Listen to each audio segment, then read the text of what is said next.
Back of dogs. Back. Fall back, yep.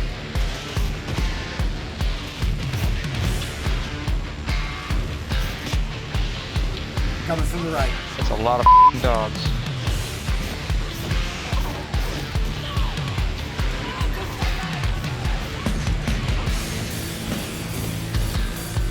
Yeah! Take it! Take it! Welcome everyone to Warhammer 40K Darktide, which is now available on Xbox Game Pass. This is my first build. This right here, I've got my Psyker, got MaryPoppin Heads out.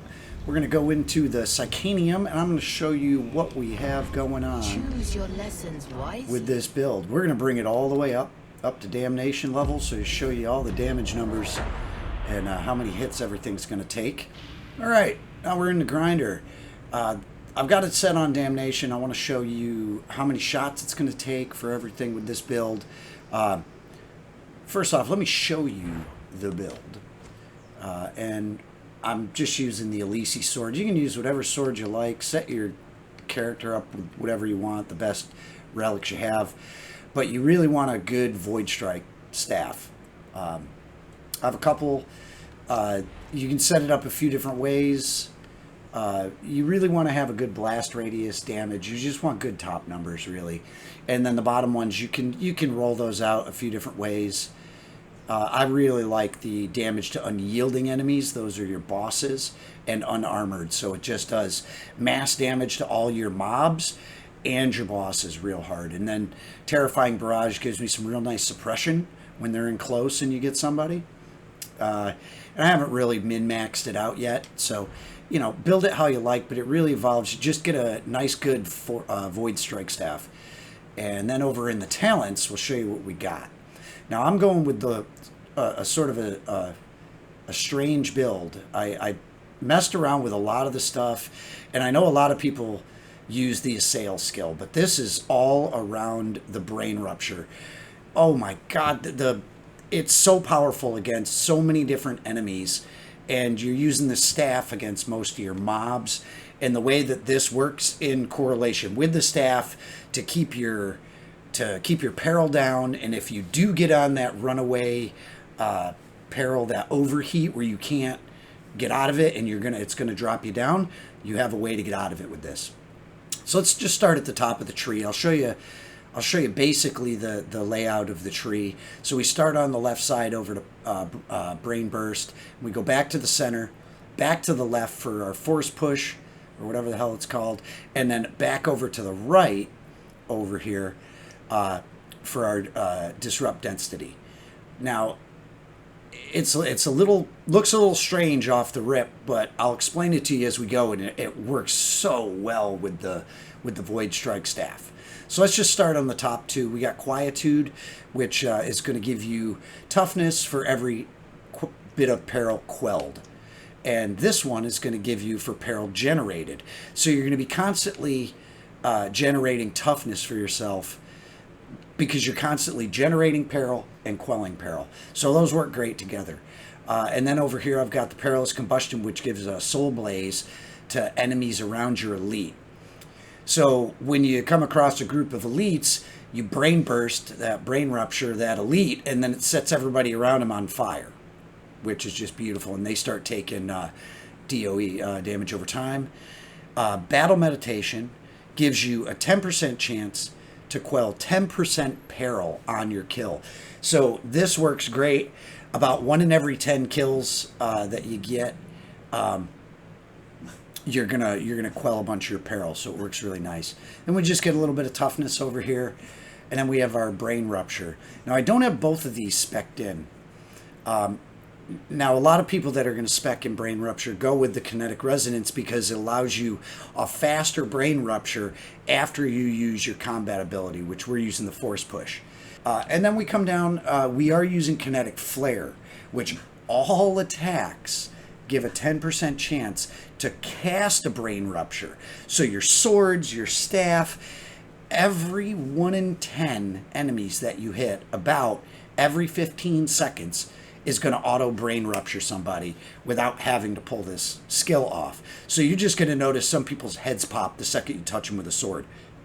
And it's amazing. Works great for those real high-end elites when you're in close and they finally make their way to you and they get in close and you're just wielding your melee weapon. That, you're going to watch how many times that saves the day right there. So then working our way down, we've got a -5 to peril generation, and these are just your sort of pass-through skills. They're okay. And then we go over to Wildfire because we have that Soul Blaze. So if that enemy dies while they're affected with Soul Blaze, they pass on more Soul Blaze to other people. So this one and this one work great together. So if you can pop that, elite and cast Soul Blaze on a group, then when you or somebody else in your group kills one of those enemies, it's going to just cast flames to everybody. And you just watch whole groups of people catch on fire. It's so fantastic. And then over here, we've got Psykinetic Aura, which decreases cooldowns when you're in coherency after you get an elite or specialist kill, which you're going to be doing all the time with your brain rupture. So they work great together. And then I just put another one down here for a little bit more DR, toughness DR. And then we get toughness replenished for you and your allies when you're in coherency. So when you're in your group together and you're within range, you're giving 10% toughness regeneration to you and everybody as long as you're in that range. And then Seer's Presence, this is for your cooldown, and this you want for your Venting Shriek. Which is essentially like a force push, but it also vents all of your peril. And I'm going to show you, explain that a little bit more as we get down to it. So then moving on down, we get One in the Warp. Gain toughness damage reduction of 10% to 33% based on your current peril. So if you have any peril at all, if you fire your staff, if you do any kind of peril generation, you are automatically getting a minimum of 10% DR on your toughness. That is huge. Up to 33% when you are at critical peril. So then moving on down, we have another -5 to peril generation. And then we get over, this is really one of the things that makes this head shriek, the brain burst, and your staff so usable, and you can just smash away with this. The Venting Shriek. Now it's essentially just a big force push, and it pushes groups of enemies back, staggers them back from you, and get an open space for you. But it also cools down your peril, and when you get it up to this level, it quells 50% of your peril. So if you're at critical peril at 100% on that runaway, where you cannot cool it down on your own, you use the Venting Shriek, bam, and it rips you right back down to 50% peril. And it's absolutely fantastic and will save your ass all the time. And then I just go down here to Becalming Eruption, gives us decreases peril generation by all the enemies hit, up to 25 enemies. It'll give you 1% peril decrease in peril generation for 5 seconds. So then you can just go ham with your staff. After you push with that, you can go ham with your staff, and you get so many free big shots because you get 5 seconds of it. So it's great. It's great. And then down to Warp Rupture. So when you do your Venting Shriek, now it throws out 100 to 200% damage to whatever gets hit by it based off your current peril percentage. And 99% of the time, you're going to use it to save yourself from a runaway critical peril. So then we're going to move over here. And it splits a little here, and I'm going to show you these. So we get a little bit of more peril, negative peril generation. Now we got Puppet Master. Now this adds 50% radius to your coherency aura. So it extends your radius just massively for you and your allies. Toughness damage reduction, so we get another 5% DR reduction. But this is why we come down here, right here. Solidity, which increases quell speed by 30%. So when you are reducing your peril, it rips it down 30% faster. So this and this will save you, and it allows you to just spam the crap out of your staff and out of your brain burst with very few chances to have a runaway critical peril that drops you. We get a 10% health boost, another +5 to crit hit chance, which is nice. And then we come down here, kinetic deflection. Now, I wouldn't really take this if it wasn't here. While you're below critical peril, blocking an attack causes you to gain peril instead of losing stamina. So when you're in the groups and you're on your melee weapon and you block, it gives you peril as opposed to losing stamina, which is nice. But I rarely use my sword. My sword is only when they get in close. So this doesn't really affect my build too much. But, I mean, still it's nice. It allows you to swing your sword and block and do that little force push block that you get with the power sword.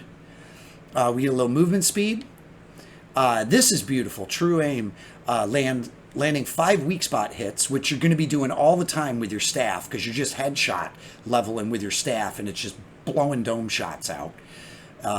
So weak spot hits grant your next ranged attack a guaranteed crit. So when you know you've got the true aim marker up, charge up that attack and hit that big asshole right in his face, and you watch how fast these big guys go down. It's awesome. It's so good. And then another toughness boost.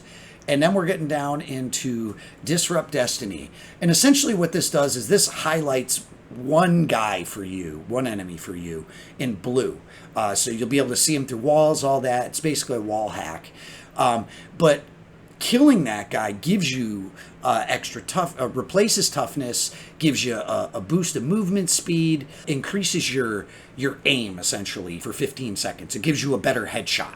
So when this is up, you're gaining a little bit of movement speed, you're gaining extra damage on these enemies, and a lot of the time it's going to target the guys that you would target anyway. Like a lot of the time it'll target those snipers, it'll target your machine gunners. So all you got to do is grab that guy, head pop him, boom, done, and then you can start staffing away. This right here increases all of your duration of everything that you get in here for your 15 seconds, your precision. It adds it for 30 seconds, so you get that bonus for twice as long. So it's just stupid how it affects your staff shot. And a lot of the time, that's what we're using. We're literally going between head bursting people, all your people at distance, your snipers, all your key players, and your team around you is taking care of any of those mobs that are getting in close. And let's go in and I'll start showing you what kind of damage this does. And I put it on level 5 just to show you. So you have you get your basic, just your regular magic missile attack, which, if you headshot your mobs, it'll pretty much one-shot them. And that's just the quick right trigger. Now if you left trigger to ADS, it starts charging your staff. And every shot generates peril. So you do have to watch this. Now with the mobs, because of the AoE, it's going to stagger any mobs as soon as you have a charged attack. So they step back. So it's going to blow them back, and that's without any kind of charge up. That's just left trigger, right trigger, as quick as you can. And now, if we look at the staff on the damage, you have a 133 for just your regular magic missile, and then if you do that left trigger, right trigger, it goes up to 746 if you charge it all the way up. So now that's your max damage. That's if you charge it up, bam! Now that guy can only take 300 because that's all he's got. So let's move over to some of the harder enemies. Now you're going to run across a lot of these guys. Now most of these guys at distance, I'm just going to do this. And this is on the highest difficulty. So on most other difficulties, anybody that you grab and you get that head pop off, they're done. Now, this is key when you have those snipers that are way off in the distance up in the hill and you can see their beam and they're going to crack your teammates. Just grab them, turn, walk away. They're dead. They're dead. And because he was an elite, he just put Soul Blaze on everybody. Now, if we kill one of these guys, it puts more Soul Blaze on them.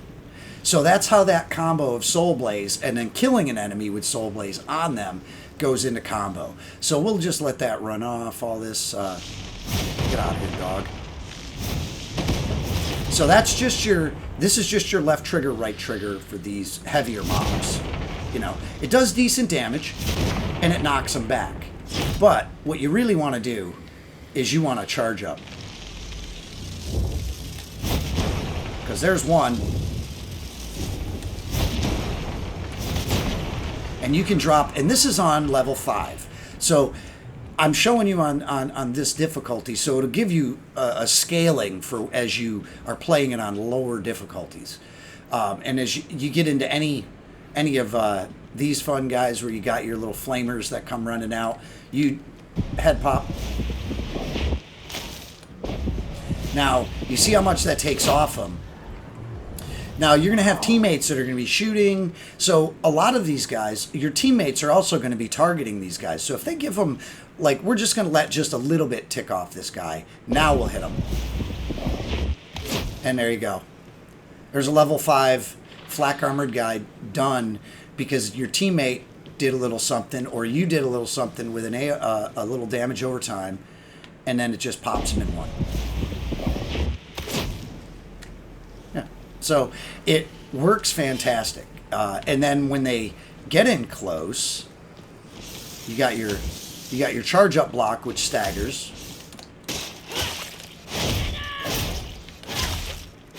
And this is level 5. And I don't have any of my gear min-maxed. So this is just basically about the build over here and how all these play together and how everything works together in combo.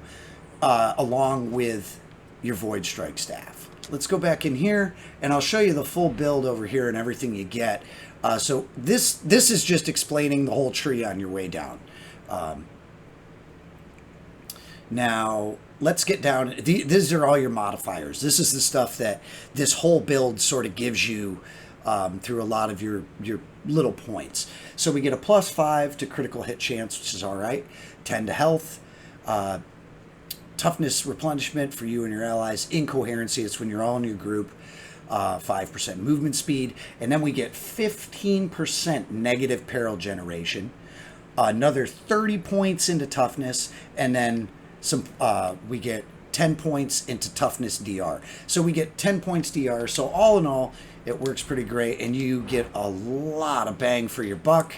Especially when you've got, as you're going to see in the footage, right here, I've got Critter and I running through on a Maelstrom.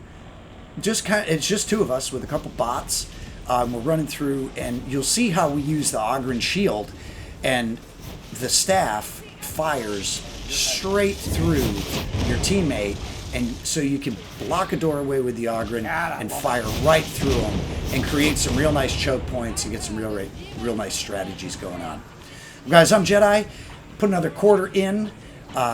If you like this build, you know, do all the like, subscribe, tell your friends, spread the news, all that good happy horse shit for social media, all that good stuff. Help us out with the algorithm. And join us on Sunday nights on Twitch at 8 p.m. Eastern Time. And we will see you next time.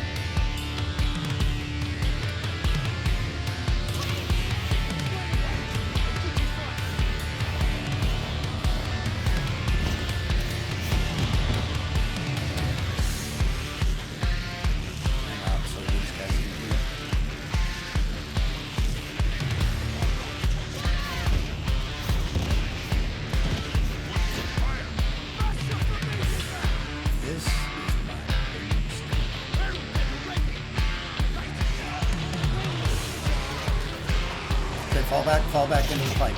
Fall back into the pipe. Yep.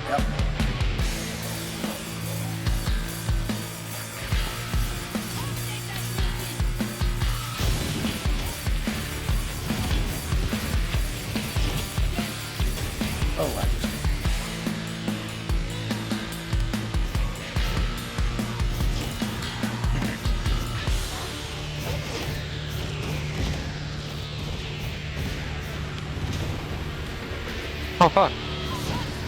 I got you. I am fucking slaying these dogs.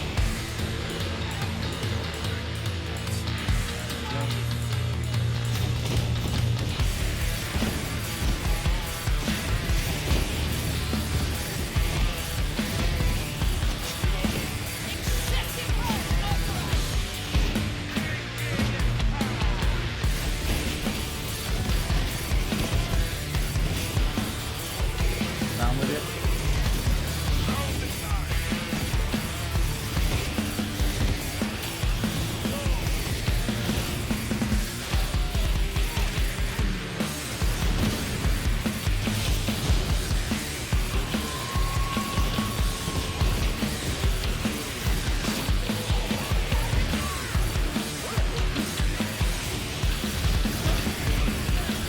God damn it. Don't. I would rather grab by him than the dog. No, if I got him dead. Later, sniper. You can eat a fucking Richard. I'm just gonna blow your fucking heads open. Have a lovely day, gentlemen. Yeah, next.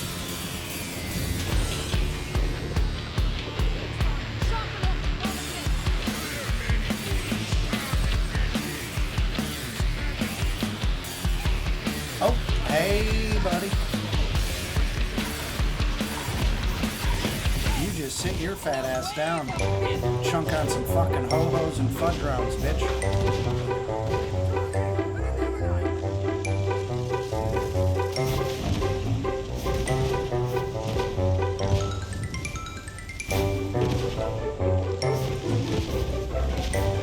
Oh, look at the fucking meat fatty. Oh, it was just meat parts. That was great.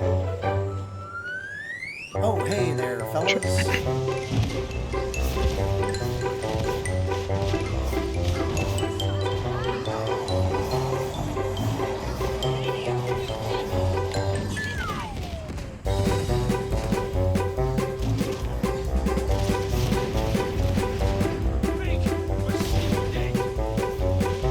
I love this There's a shit. big chest over here. I'm just gonna check real quick if it's got a med kit in it.